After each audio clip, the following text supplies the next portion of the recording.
what's up, everybody? Hanging out here at the Casa de Bell in the Bell studio, and I've been bringing you guys a bunch of violinists lately, but today we got my buddy Todd Howard, a guitarist, a guy that I've toured with for many, many, many years, longer than both he and I have been alive, actually. We're both like 19, so we've known each other longer than that. But he's a big star, he's a big guitar star, plays with Granger Smith and Earl Dibbles Jr., not the same guy. And but we got him here from China, Texas, everybody. What's going on? Here we go. Mr. Todd Howard. Hey, is everybody there? Yeah, everybody's here, man. Nice. Is this thing on? So, like everybody else, you're sitting at home for a few days right now. It's cool though. I got guitars. You see behind me, and what you can't see is I'm surrounded by guitars, and I brought all my toys home.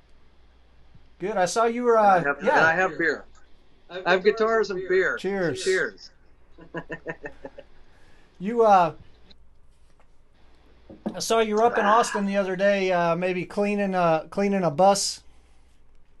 That's right. That's our bus called Montana. You know, all these buses, kind of like boats, they have a name. One of our buses is named Montana, the other one's named Wildflower, and we have a third one called Freedom. Oh, sweet. And Freedom is what we started out on years ago. I say started out, but we did several. That's the first one we were able to buy and turn into our bus. We did that one for a few years, and then we got a couple other new ones. So we've been renting that one out, but I've been going up there and just kind of piddling. I've piddled at my house about as much as I can piddle. I've fixed and piddled, and now I'm just drinking and playing guitar all the time because there's not a whole lot to be done anymore. I've spread loads of dirt and done all kind of stuff. But anyways, I've been going up to Austin and just piddling, doing stuff like that. I don't get the bus clean and disinfected. Scrub everything down. It gives me something to do. It helps Granger and everybody out. I can get out of the house for a minute, so that's nice. I'm still not around anyone. You know, I'm the only one out in the field. We have 90 acres out there. It's huge. Big buildings, tons of land, and it's just way out in the country, just north of Austin. And it is so freaking quiet and scary out there when you're by yourself. But I've been doing it. I've been having fun. Look at this. Lars Thorson is here. Hey! From the Kane big Brown enough to band. fit in this Facebook? He's a small guy. Yeah, that's right. And my dad's here. He said, "Hey T, good to see you." Hey, Mr. Bell. We've our families have known each other for quite a long time. Yeah. So I guess maybe for those people who don't know you, talk about sort of your story of how you started playing and how you ended up where you are now. Pretty much where you started playing. Sure. Well, first of all, I'm old, so I've been doing this a really long time. I'm just starting to realize that I'm old because I've always been the youngest person. I started so young. I started playing guitar as 9 or 10 years old, but I think when I was 12, somewhere around that age, 12 is when I did my very first, paying gig. I got paid, I think it was $40. I pieced together, I started out playing bluegrass music, so all I had was acoustic guitars, mandolins, things like that. I found one electric guitar. I had a PV stereo chorus 212 that had a little foot pedal on it so you could turn the chorus on and off or the reverb or whatever. And a local guy in Beaumont, Texas hired me. And he paid me $40 a night, and that was my first gig at 12 years old. So fast forward to, I won't say how many years, but a whole lot of years. I've always done that. I've done a million other things, but I've always played music. I've always had a gig somewhere. I've always either had a gig for myself, singing by myself, or playing with my band, or starting a band, or being hired on with another guy, another band. And so up until I started, I've been with Granger now for 8 years, almost 8 years. And up until him, I've always had 2 or 3 gigs going on. So I played with, whoever. Blues bands, country bands. Me and you did some Jimmy Buffett bands together. Oh my God, Frankie Randazzo's here. Look at this. Oh, good. He asked if we know any Jimmy Buffett. Yes. We're not going to play it, but yes. But yeah, that's it, man. I've been just working my butt off since I was 12 years old as far as playing in bands. And I think just, each thing kind of brought me closer and closer to doing something better and better. And where I'm at now, it's great. It's wonderful, Working with Granger, he's a great, besides boss and everything, he's a great friend. He's a good dude. There's not a lot of good dudes in this business. That's probably in most businesses, I would assume, but at least in our business, there's not a whole lot of good ones. He's one of the good ones for sure, and he really takes care of us, and we have fun on the road, like all the band and crew. We all enjoy each other, which that's also hard to find. And but yeah, man, it's great. Everything is great. Cool. I'm hearing that we got a little feedback loop or something. I turned you down in my side, so I don't know if you need to turn me down on your side or not. I can totally do that. Let's see. He's been wanting to turn me down for 25 years. Let me know if that's any better. If not, I'll grab some headphones or something. Yeah, let us know if that's better, Vi. Thank you. Riley Morton's here. Here's a guy that I've played with some. Awesome. What's up, Riley? And so I know you've been doing a lot of the live streaming. What all have you been doing during this time off? Goodness. So, I say time off. Yeah, very loosely. I haven't had any time off. I don't know what time off is. Sure. I work at Electric Violin Shop, and we're closed to the public, but we're still shipping, and that's probably 98% of our business anyway. And I do all the content creation and artist relations there, so I'm still sort of blowing up the phones, just keeping track of everybody. And part of sort of like you, my money hasn't been affected by this a whole lot. So I'm trying to help those guys that their money has been affected by this. You were doing live streams you've done several live streams with local players, trying to set out a tip jar for those guys. And I've been trying to help people get a little recognition that maybe they weren't getting before. So yeah, just trying to stay busy and create content. We got so many people consuming content right now that I want to be a little bit inspiring to people. And, I've heard the thing that, if you don't come out of the quarantine being able to juggle hand saws or whatever, that you've wasted your time.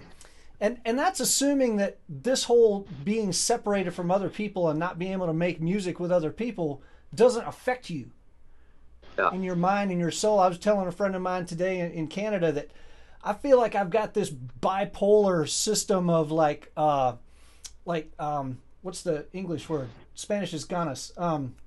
It's the motivation. I've got like this bipolar motivation. Like some days I can do stuff all day, and some days I'm just like, man, I can't even get off the couch. Well, I'm glad I'm not the only one then. Dude, I'm this exact same way. Some days I'm just like blowing and going and like everything is awesome and I'm getting things done.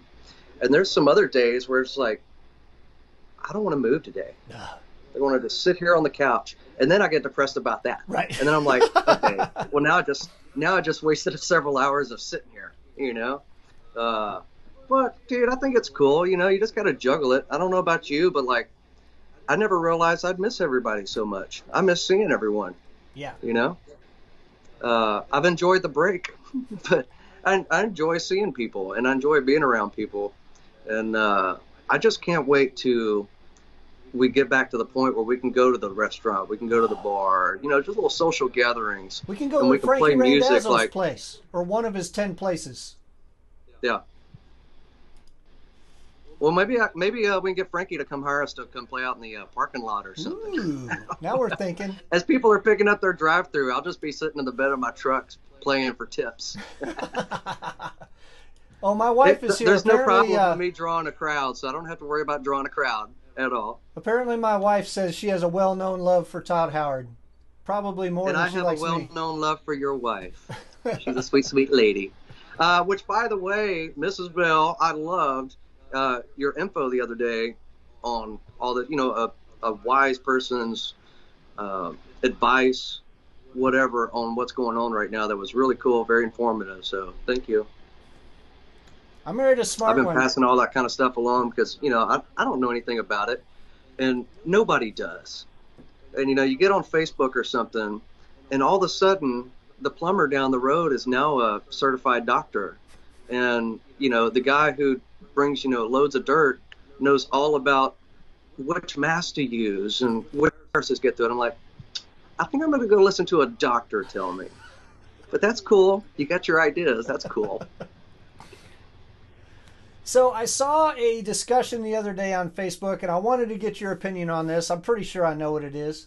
But this guy was saying that, that rhythm guitar playing is far more important than lead guitar playing. And you're a guy Sure. who's done, more than his fair share of both. Talk to us about your philosophy on that. Well, first of all, he's absolutely correct. I mean, I think it's my opinion. And I've heard other guys say that too, but not only say that, demonstrate that. If you want to hear if you're a guitar player, listen to somebody like, Mac McAnally, or there's so many. I could go down a rabbit hole. But of these guys they can shred, they can, move up down the neck. But what they do that's really hard and really important is just being able to get a cool rhythm, whatever that rhythm may be, to keep it, to make it swing, to make it do whatever you're wanting that rhythm to do for that song and for that thing. That's so much harder than what I call, wanging my dang and just, anybody can shred. Not many people can just sit there and play music or play a song.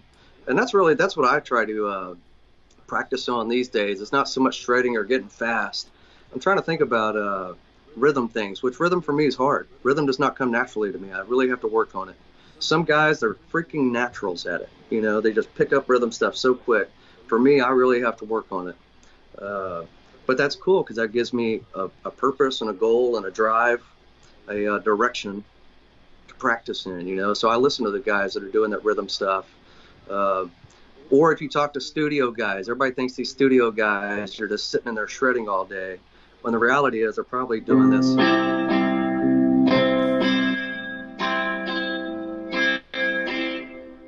Do that for 5 minutes for each song. Yeah. About 30 minutes or an hour a day. And that is so freaking hard to keep on doing.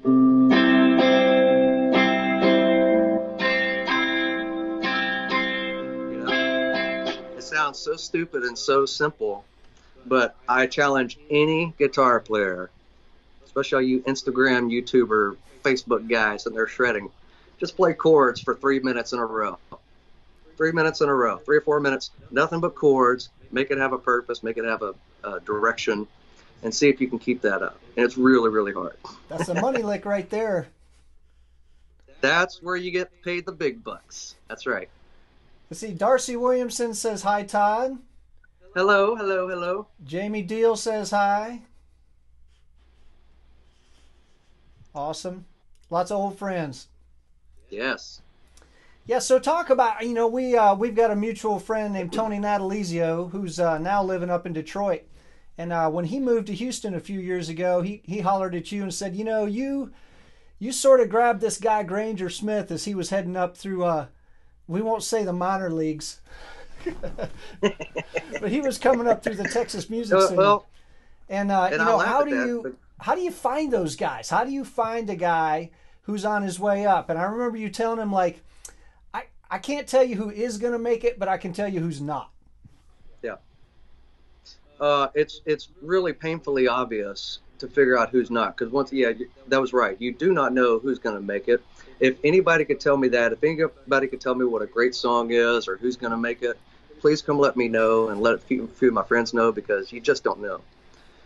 But what you do see, and I saw this in Granger and I still see it, and then I've seen it in other people now that I've been around some legends, people who are just starting out, people who have been at the game for a while, and seeing the way they work, they all have one thing in common. They're all driven. They work their butts off. So many people could do so much more, maybe in our hometown, but they won't work. All they want to see is their name in the lights, or they want to have people come congratulate them for sounding so good. Nobody cares about that. What they do care about is somebody that's passionate about what they do, that has a drive to go do what they want to do, and they don't let anything stand in their way. Granger's that way. Anybody that I've seen, that's, like I say, it doesn't matter if they're just starting out, kind of like us, like more of a new act, or if they're somebody that's been around for you know, a lot of years, or some of these legend dudes that are just, you know, they've been around for forever and they've done it all.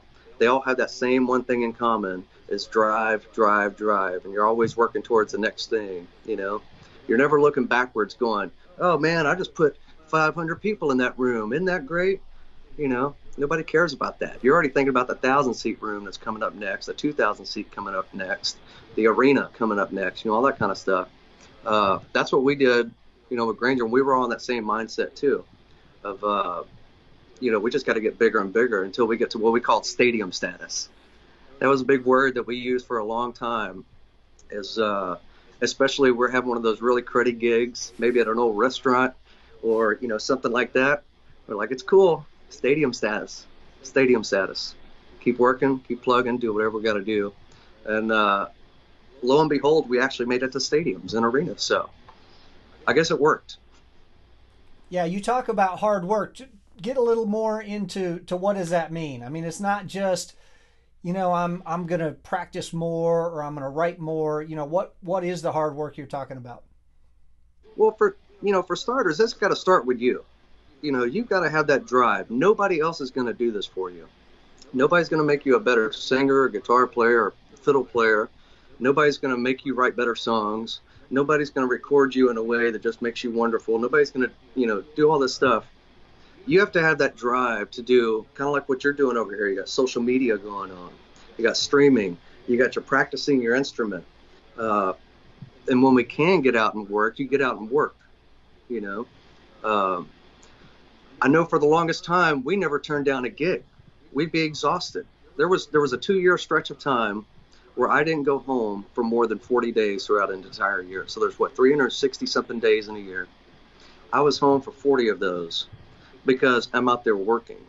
Not only playing the guitar, you know, you're traveling. You get your butt up and get out of your town, you know.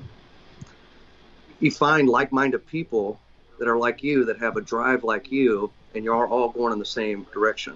You don't hang around somebody who's dragging you down, whether it be from attitude or laziness or drugs or whatever it is that, you know, a lot of people have as demons with them.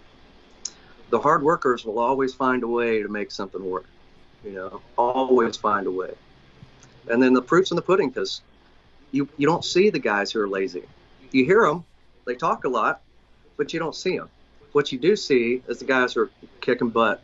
And that's, like I said, that's on your instrument, but that's on a personal level too. When you're communicating with somebody, when they leave, what do you think their impression is of you? Are they saying, hey, that guy's a piece of work? Or are they saying, hey, that dude's got something going on, I want to be close to him, you know, or I want to get to know him, or kind of use some of that stuff. So that's my thoughts on it. You know, it really comes down to the person. Everybody always thinks that it's somebody else that's going to make them or break them, and it's not. It's you. It's always you. You know, I don't know. I'm sure you heard with people coming up like, oh, this guy lost his record deal, and that's why he's sitting at home for the last 20 years. No, he probably did lose his record deal. He probably had a bad deal, or he had a bad whatever. He's sitting at home because he's lazy. There's no other excuse for it. There's no other reason. And I've seen this firsthand now. I've met some of these guys who I'm like, what happened to that guy? He was amazing. And I meet them. I'm like, oh, you're just a drunk now, and you're lazy. And they used to be really good, you know. So it definitely all comes from within. You've got to want to do better. Not only at your instrument, you got to be a good person when you get out there. You know, when you get out in these big fields and these big gigs, as they're called, or whatever you want to call them, it's a small community. So you can do really great 1,000 times, and everybody's going to be like, okay, whatever. You screw up one time, everybody will remember that for forever, and they'll remember you, and they'll remember why you screwed up, you know. So, like, I've given that advice to so many, especially younger players now. I'm like, man, go out there and do the best that you can possibly do on the stage. And it doesn't matter if one person is there or you're playing in front of 10,000. Bust your ass. You do it. You know, you get the job done. You do it with a passion. You do something good. And good things will happen. But having a room full of people is not going to make it happen for you. Or having the best video or song or taking a picture with your favorite artist or whatever. None of that's going to make it happen. Those are just memories. Those are little fun things to enjoy, you know. So here's a good question from one of my buddies, Riley Morton. So how do you battle procrastination? I don't know. Let me go think on that. I'll be right back. I can tell you one way that I battle it. Sorry, I'm on Corona time. This won't take long. Just give me 1 second. Hey, while you're doing this, as we're talking about crowds and playing for one crowd or playing for another, I'm gonna throw back a real quick video that you posted not long ago of a happier time when people actually used to breathe on each other. We're just gonna watch something for just a second. This is Todd taking the stage somewhere in somewhere.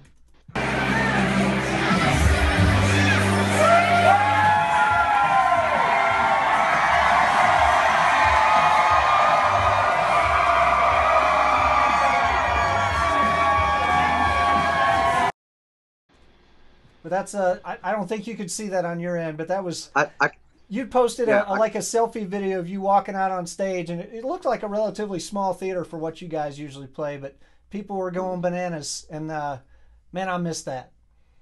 I miss it so much. I really enjoyed the first couple of weeks off, and I got so much done, and I'm still getting a lot done. But I miss being around everyone. I miss playing music with other guys. I miss, like, we have such a fan base across the country and across the world now.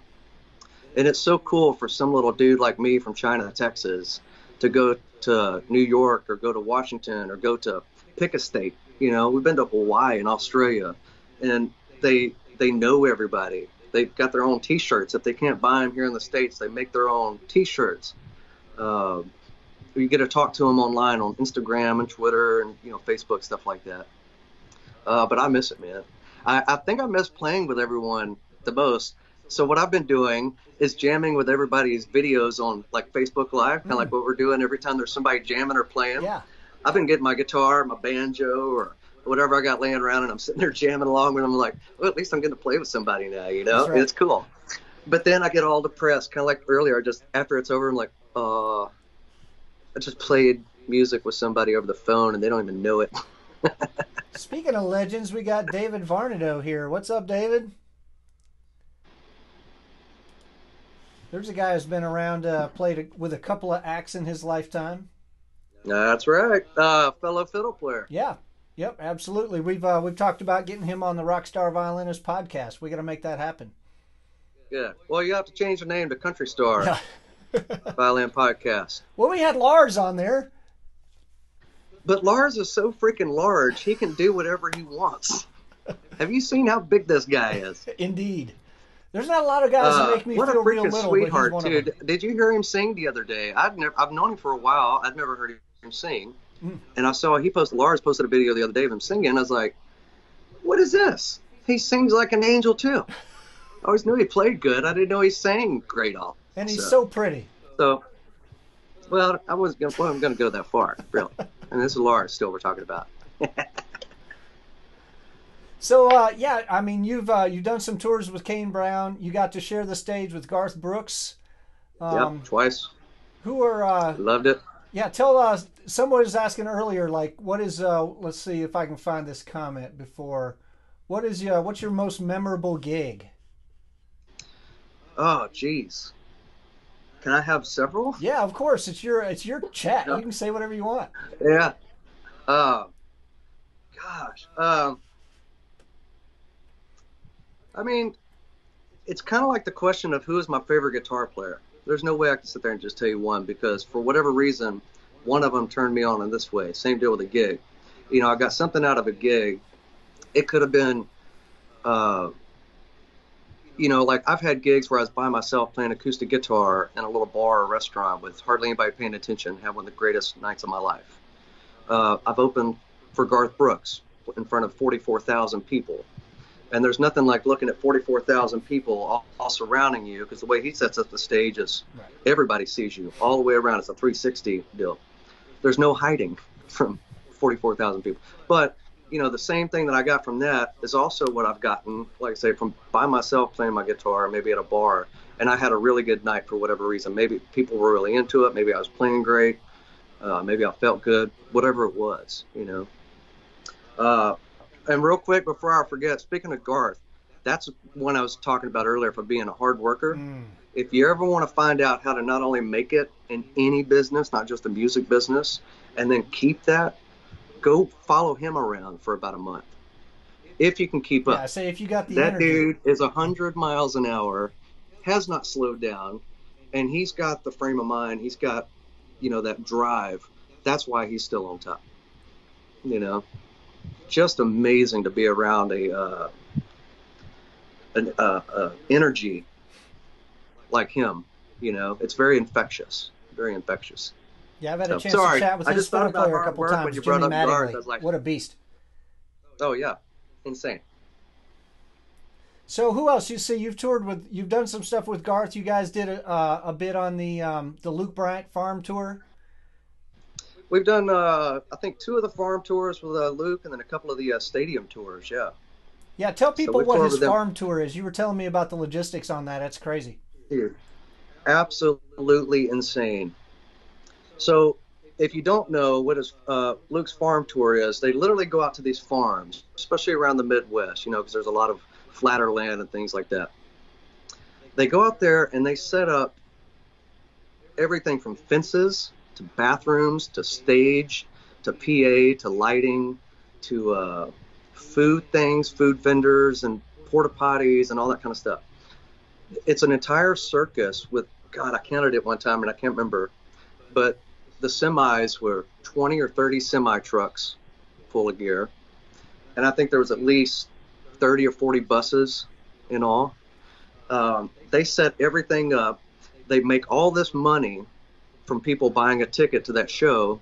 And then he turns around and donates that money to that local farming community. I won't even talk numbers. I can't even imagine the numbers that they give to our local farmers, American farmers, but it's utterly insane. But they set this up everywhere. One day they'll do it in Kansas. And everything that you see, including the fence that goes around that can hold 30,000 people, you know, anywhere from 15 to 20, 25,000 people, something like that. They have fencing, they have food. They set up the same stage and the PA and the lights every day. It's an amazing thing to watch. And it's amazing to see that and I've seen at one time this is just an empty field. Now it's a freaking rock show, you know. But more importantly, they're making a lot of money and raising a lot of awareness for all the local farmers, which without them, we wouldn't have the, of course, this comes from Mexico, but we wouldn't have our wheat and all of our natural, you know, our recipes, our ingredients we need for all of our food and stuff. So it's been a really cool thing to be a part of that entire Luke Bryan organization. I know he gets a lot of flack, you know, from music people. Music people can go suck an egg, you know. You do something good, you know.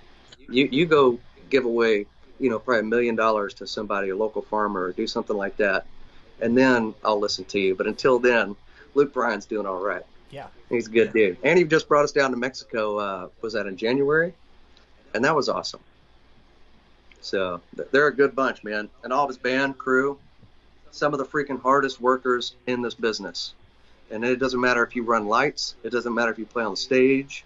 It doesn't matter who you are. Everybody busts their butt in that organization. I love being around them. We all love being around them. They're really great. I've told so many people about Granger's social media game and his marketing. This is a guy who's a marketing genius, man. I feel like he comes up with a new idea for marketing every time you turn around. He had the deal where where, like, what was he calling, like the first 10,000 people that bought his record or something? That was monumental. Like, just the logistics, which he found out really quick. Oh God, that's a big number. It's really hard to call that many people, even if you just say, "Hey, what's up? Good to see you." Hang up. Even if you just did that, which he didn't do, he talked to him. How long that takes. So kudos to you, Granger, for doing that. And it kept him busy from me while we were on the road a little bit. So, you know. He's not assigning you practice skills while you're out on the road. He's Todd, I need to hear some better triplets out of you, man. Yeah, sure. I'll be over there working on that, Granger, while you're calling all 10,000 people back on their phone. Yeah, But his you know, social he just media, never stops. all of y'all's social He's media always game is so thinking. strong. Well, we didn't blame Granger for all that. I'm still learning all the time. I'm ignorant with computers. I'm ignorant with social media. I'm ignorant with all that stuff, but I'm trying to learn as much as I can. And once again, you kind of follow the lead of somebody like him or anybody like that knows what they're doing. Ask them what they're doing if you can. Watch what they're doing. It's like when people are putting these videos up. I know me and you have kind of talked about this. When guys are making their videos, sometimes they're maybe like, this is all you see. You never see their face. Or you just see a part of them. You never see them or whatever. It's all these little bitty things that adds up. Making sure that you have some kind of theme and some kind of look to what you're doing. Not just throw a camera up wherever you want and start getting cruddy sound and cruddy video. But somebody like him is great at it, man. I don't know. He's better than I am. So what would you say, what's your sort of standard practice routine now that you're sort of quarantining at home? What's an average practice day look like? For me, it's not much different than any other time. Like, I haven't changed anything. I'm just probably spending more time and sometimes less time, like we were talking about earlier. Some days, like, I might not touch the guitar for like 2 or 3 days. So, like, when we first, how many weeks have we been doing this now? I've already lost count. Like 50 or something? Whatever it was, I started way before everybody else. Like, that day that I flew to Ohio and had a cheeseburger and got back on a plane and came back, and that's when they were deciding, hey, this state's shutting down, this state, and oh, look, we got a virus, whatever. I've been quarantined since then. So, like, I don't know what everybody keeps talking about, 14 days or 15 days. Like, dude, I've never left. I've been at the grocery store once. I've been to Austin, I think, twice. I haven't been anywhere. But as far as practicing, I mean, it's like what I was telling you. I'm finding people's videos that I like. They have good audio quality or something. They're Facebook Live. Everybody's doing Facebook Live and or little videos, which is cool. And some of them sound really great, so I'm putting those on and jamming with them, When I'm not doing that, I've been really stuck in a Robin Ford kick here lately. He's a fantastic guitar player, if you don't know who he is. But he's like a musician's musician kind of guy. He's one of the ones that I've really been diving into here lately and kind of learning more of his phrasing and styles and stuff like that. But as far as like hardcore practicing, it's just for me just playing. I'm not really sitting there practicing a lot. And, violinist, you may hate me for this, but I play guitar and I can just bend the strings and make up songs and maybe, play along and make up my own song and sing. I know it's harder to do on the violin or the fiddle, depending on what part of the country you're from or what you call it. Indeed. But I'm just playing, I think, and I hope that everybody's doing that in general. I feel bad for the drummers, because how many drummers actually have drums set up in their house? And their wives will guitar let them play. players, we always have a buttload of guitars. You got fiddles. Harmonica players have like 300 harmonicas all in one briefcase. God bless them, by the way. Don't use a harmonica after somebody's, even when this is over with. Just don't do it. But drummers, how do you set up drums, in a house and then be able to play them? Like, some people are allowed to, but maybe you have kids. Maybe you don't have much room. Maybe you live in an apartment. Maybe this, you have neighbors, whatever it is. I feel worse for the drummers, even though I know there's a way they can still practice. It's not the same as getting on a kit. I get that. You remember we used to play with Billy McQueen, Yeah. fantastic drummer, but he taught me a long time ago he didn't need a drum set there in front of him to at least practice. There's no excuse for not keeping your chops up or getting that muscle memory going or working on something. So he would use a pillow or he would use a pad or whatever he had, and he sat there and made it work. So when he did get on the drums, now he could just execute it. Man, you talk about one of the hardest working guys right there. Oh, Billy? Oh, he was fantastic. I haven't talked to him in forever. Yeah. I'd love to see him again. I haven't seen him in forever. Billy, if you're watching or if you, whatever, call us. Yeah. Me and Matt are right here. We're putting the band back together. We're putting band back together, man. I feel like every time I look at you, man, you've got a new guitar. And I'm gonna play a real quick thing here. I'm gonna play something that you did with when you first got your 7-string. I'm gonna play it for people, and then we're gonna talk about some of your gear and how you get all this gear. Sure.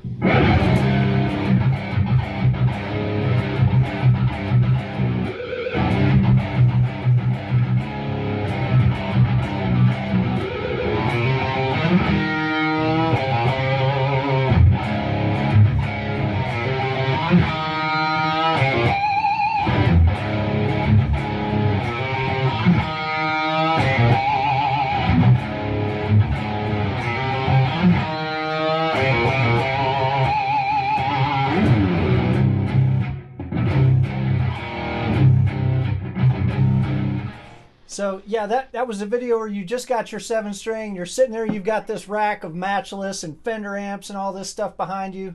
So yeah, here's a chance to plug your sponsors and talk about how do you get all these deals, man. I feel like you've got everybody's stuff. And you always want more. I always want more. No, dude, I tell you what it is. First of all, I'm a gear nut just like anybody else. You know, especially guitar players. I don't know what it is about it. It's like we got to have all the toys.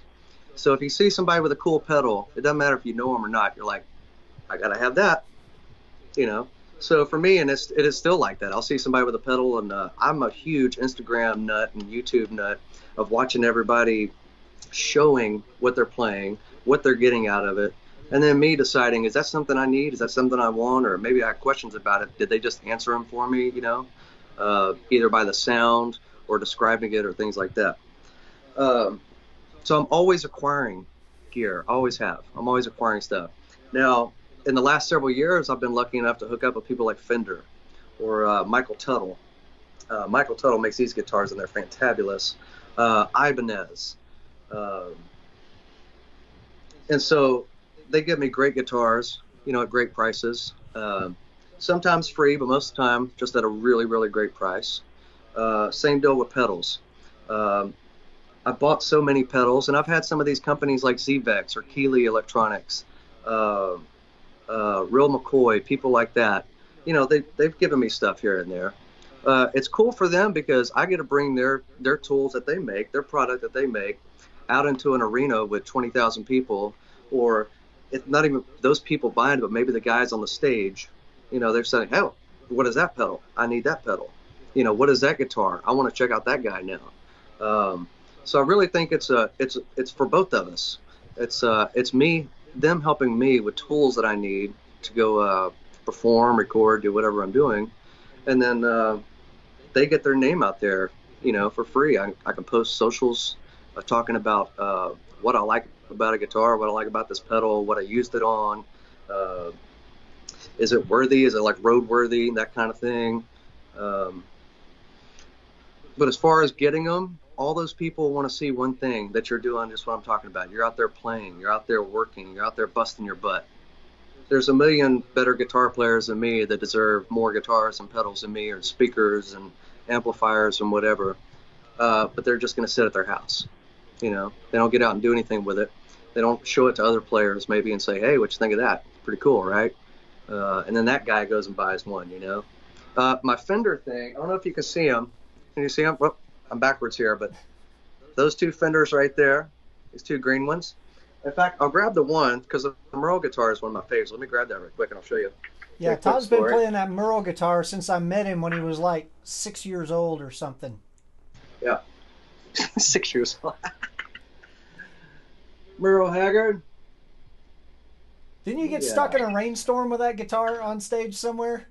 I have been, this poor guitar, so I bought this brand new. This is just a Fender Deluxe Telly that I bought brand new in 1993. And that's what it is, a 1993 model Fender Telecaster. Merle Haggard was coming to Beaumont back in 97, 98, somewhere around there. I knew I was going to see him, and I knew I was going to go meet him. I didn't know when, before or after the show, or what, I didn't know, but I just gotten this guitar, and so I brought the guitar with me. I've never had anyone in my life, in fact, I don't even get autographs, but I've never had anyone sign any instrument whatsoever. Just, it's not my thing.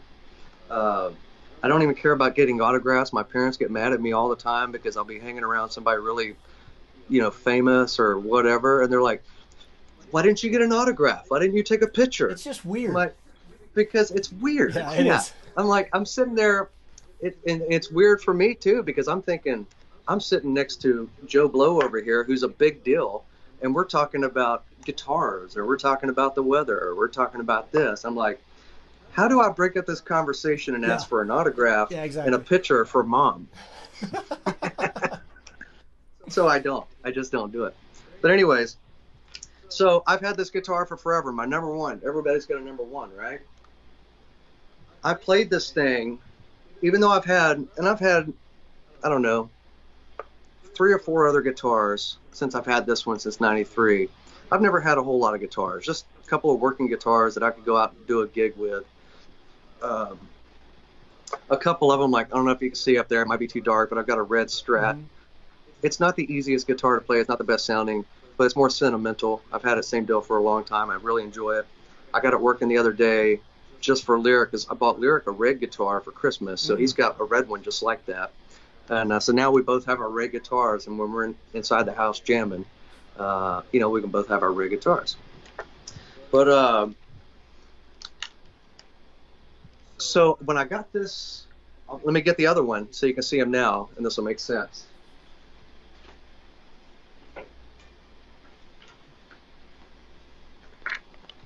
Almost identical, minus a Merle Haggard autograph. Yeah, get you a Sharpie, man. You could just duplicate it. Same, yeah, right? But what was cool, we're talking about, like, what do these companies want to see? Why would Fender either give me a guitar or give me a really good deal on a guitar or whatever? Everybody's got a different thing of how they get their guitars. Why would they do that? And I'll tell you why. So this was my very first one that I've got for Fender, and I got this in 2016, I think it was. And I put pictures of it up, online on Instagram and Facebook or whatever. Within 3 months, there was 2 or 3 different people who had sent me a picture of them with that guitar. They went out and bought that guitar just because I had that guitar, or they liked the way it looked, they liked the way it sounded. So when we're talking about, like, why do these companies want to do that?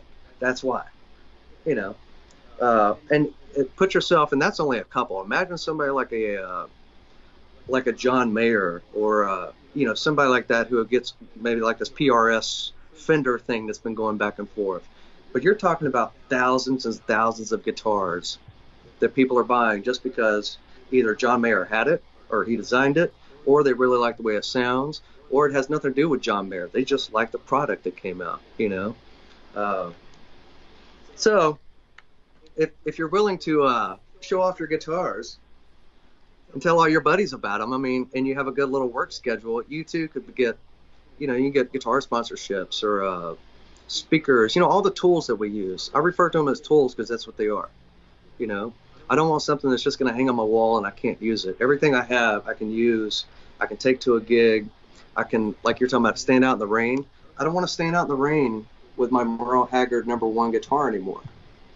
I want to stand out in the rain with one that looks just like it, and I hope nothing happens to it. But if it does, it doesn't break my heart the way this one will break my heart if something happens to that, So I've got what I've called my rain guitars. Yeah.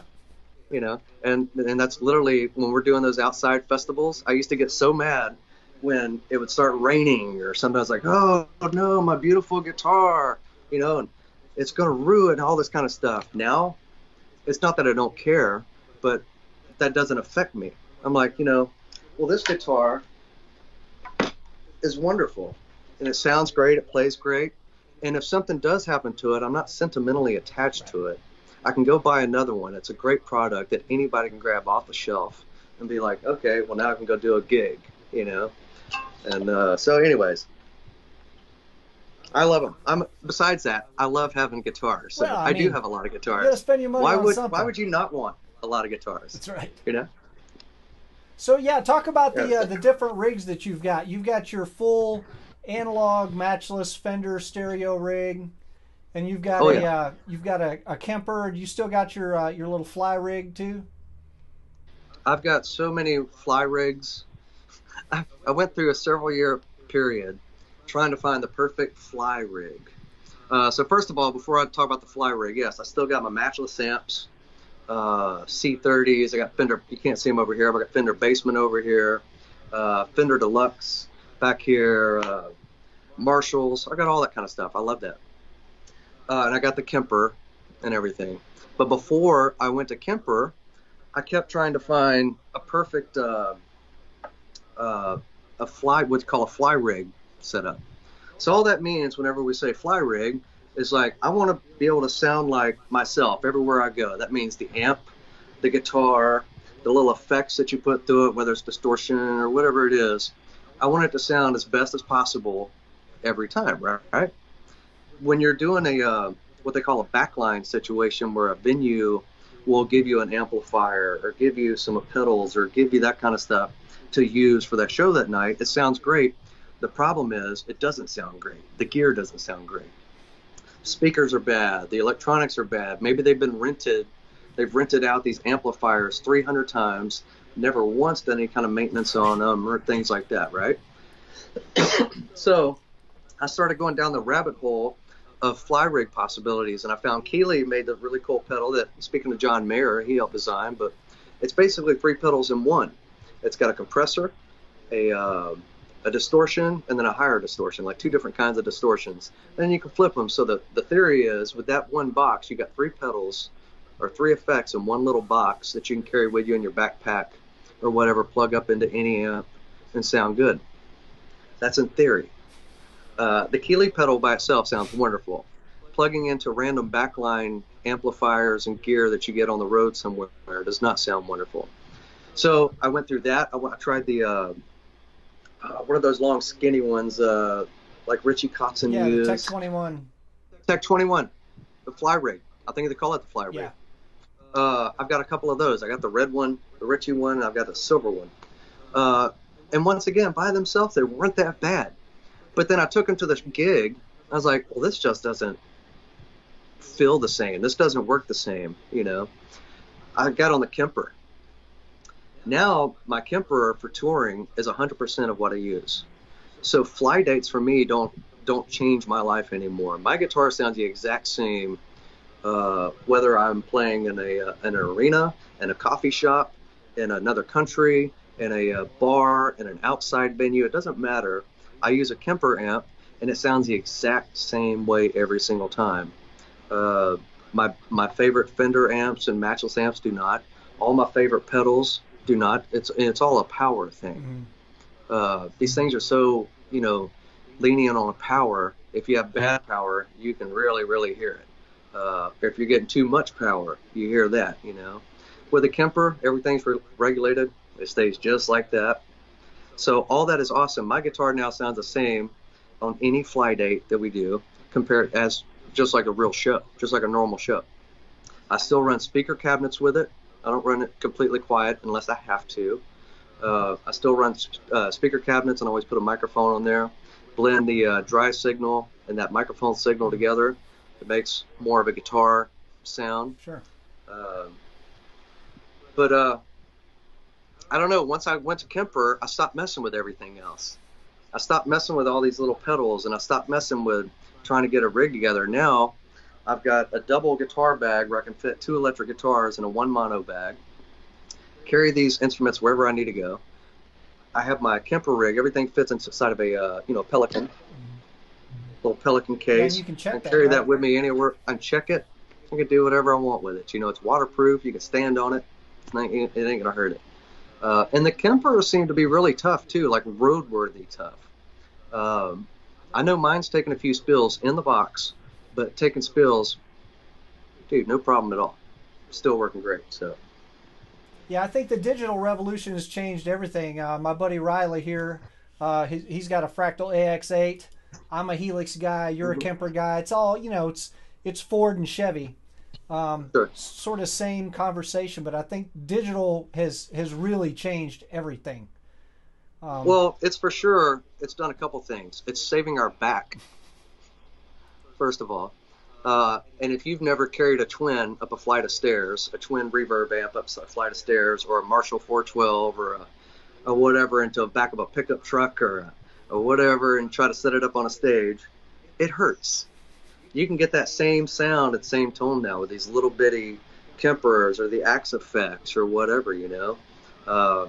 Like I say, I'm still a fan of, and I wish more people would do it because it makes such a difference, is even if you're running a Kemper or Axe effects, it doesn't matter, whatever you want to use, still use a speaker. If you can have some kind of air movement on there, and if you can put a mic on it, that's great too. Even better, because now you're getting the speaker sound with this dry sound, and when you put them together, especially if you're on in-ears at a gig instead of like 4 wedges and you're on in-ears, it sounds so much better. It doesn't have to be loud, right? Just loud enough to, you know, go through a microphone. You don't have to worry about covering a stage with sound. Maybe there's a sweet spot on the stage where you like to be, you know, kind of point your cabinet in that direction. You can turn the volume levels on those Kempers and Axe effects and all that stuff. You can turn it up or down without changing the tone. Oh man, that's beautiful too. Unlike your Fender amp, right. The Fender amp, you have to have it cranked. For the Marshall, you have to have it cranked. These things, I can get the exact same tone at bedroom level, right. that I get at, you know, rock arena level. So. Hey, we do have a question here. Do you have a rug that ties the whole room together? I do have a rug that ties the whole room together. How'd you know? Todd Stark? Doctor? Doctor? Cheers, Todd. Oh, your mom did put in here, hey mom, she said apparently you did get a picture and an autograph for Garth and Trisha, huh? Well, I took a picture, and I'll tell you the story real quick. I already told you, Mom and Dad was always giving me a hard time for not taking pictures with people and not getting autographs and all that kind of stuff. It's not me. I don't care to do it. So this was my second time to play for and open up for Garth. And I was in the dressing room saying hi. He was just saying hi to all of us. You know, the whole band was in there and saying hi. He's very sweet. And him and Trisha Yearwood, his wife, was in there. And they're really sweet. And they're like talking to your neighbor, you know, except your neighbor's a superstar named Garth. But, you know, very easy to talk to. But I started telling him, he's asking me where I'm from. I told him Beaumont. And we just chit-chatted for a minute. I said, I really hate to ask this, but my parents told me that if I don't ask you this time, that they're going to disown me and start making me pay back all the money that they've put out on me on guitars, and, you know, all the hours and money that they've spent on me, you know, getting me to where I'm at now, right? I said, all I need to take a picture with you, and it's from my mom and dad. And he said, he's right on. He's like, dude, no problem. Trisha, get over here. And he calls Trisha over there, and he's like, we got to take a picture for mom and dad, because if we don't, they're going to start making Todd pay back all of his loans that he's borrowed, right? And so they were so freaking sweet, and I sat there and took a picture with them, and it was nice. It was wonderful, you know. But that's the only picture and autograph I've ever gotten from mom and dad. Well, my buddy Chucky is watching from Casablanca. He's a Viper player like me, and he's a guitar player. And he wants to know why I'm interviewing guitar players now. For all you violinists out there, this is the guy. This is his fault that I know how to do amps and effects and all this kind of stuff. When I got my first Viper, I remember coming over to your house, right in the room that you're sitting in right now, and yep. and plugged it into that Marshall. And you're like, and I think we also plugged it into my Vox wall pedal. Yeah. If I remember right. And it was like, you're like, that thing's cool, but check this out. And started going through pedals and wah and amps, and then all of a sudden I was like, man, I'm done. This is what I got to do. So it's Todd's fault, everybody. Hey, you're welcome. So I do want. I want to get one more story from you. You started breaking out the wah and the distortion and all that kind of stuff. And this was a long time ago. There wasn't a whole lot of people doing it back then. I guess maybe now there's more people doing it. But first of all, to have that kind of violin that you had with the frets and the wood or something violin, what do you call it? Yeah, it's a Mark Wood.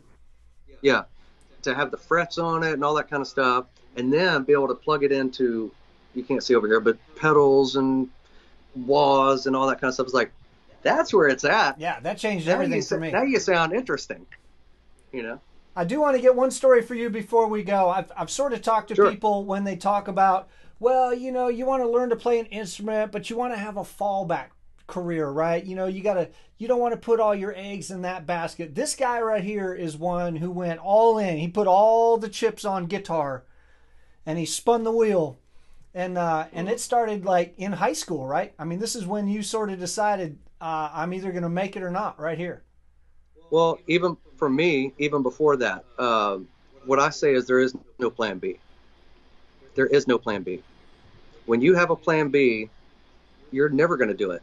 It's like somebody holding a safety net underneath you. If that net is not underneath you, you're going to hold on really freaking tight with all your might to not fall, right? If you have a plan B, and I don't think a plan B is a bad idea, especially for different people. You know, everybody's different. Well, if you got the sauce. Well, even if you don't, maybe that's a good way to tell yourself, like, hey, I don't have it, but now I don't have a plan except for plan A, and I'm going to make it work. And that's what separates the drive from the lazy. That's what separates the guys who want it from the guys who want what they see, but they don't know what they want. They have no idea. Dude, I don't know. Just drive. You got to do it, dude. There's like, once again, there's nobody that's going to do this for you. Nobody. And if you have a plan B, all you're thinking about is, oh, I'm not going to do this anymore. I'm going to go over here for a minute. Well, when you're doing that, now you're taking time away from your plan A, you know? So I did it as a kid. I was like, I know I wanted as a kid, once I got playing guitar long enough, I knew that's what I wanted to do. I didn't know on what level or what capacity. I just know I want to be a good musician, a good guitar player who could sit in with any kind of band and be good. And I feel like I'm doing that, and I've done that. I can sit in with any kind of band right now, and I feel comfortable. I feel confident. I'm not worried or scared or anything. It's just you're listening. When you listen to everybody, it all kind of makes sense, you know? Somebody said, I know you've said, there's only 12 notes. So yeah, you could do with them what you will. And some of these guys are really great at putting those 12 notes together. Other people are not. But that doesn't make them any less successful than the other guy. You know, this is still an art form. It's definitely not a competition. There's no finish line. There's no, I don't need to practice anymore scenarios. There's none of that. This is an ever-changing, never-ending art form. And when you view it and think of it like that, and not about, well, I've got to hurry up and do this, learn this Steve Vai lick because I need to impress everyone at Guitar Center next week. Well, good luck with that. Good luck with that. Enjoy yourself. I'll be over here practicing and gigging. Awesome. Hey, man, it's been fantastic talking with you. And we need to get together and play together soon. Hopefully maybe at Frankie's place or something, or Todd Stark's place. I would love to open up some cheer wine with you and have a good old-fashioned hoedown. I can't wait. Yeah, let's do it. As soon as this thing's over, man. I'm going to flip to another video you play in a little bit, and we're going to get out of here. So, hey, everybody, thanks for tuning in. Well, thank you, everybody, for watching, for sure. And we'll see y'all on the other side.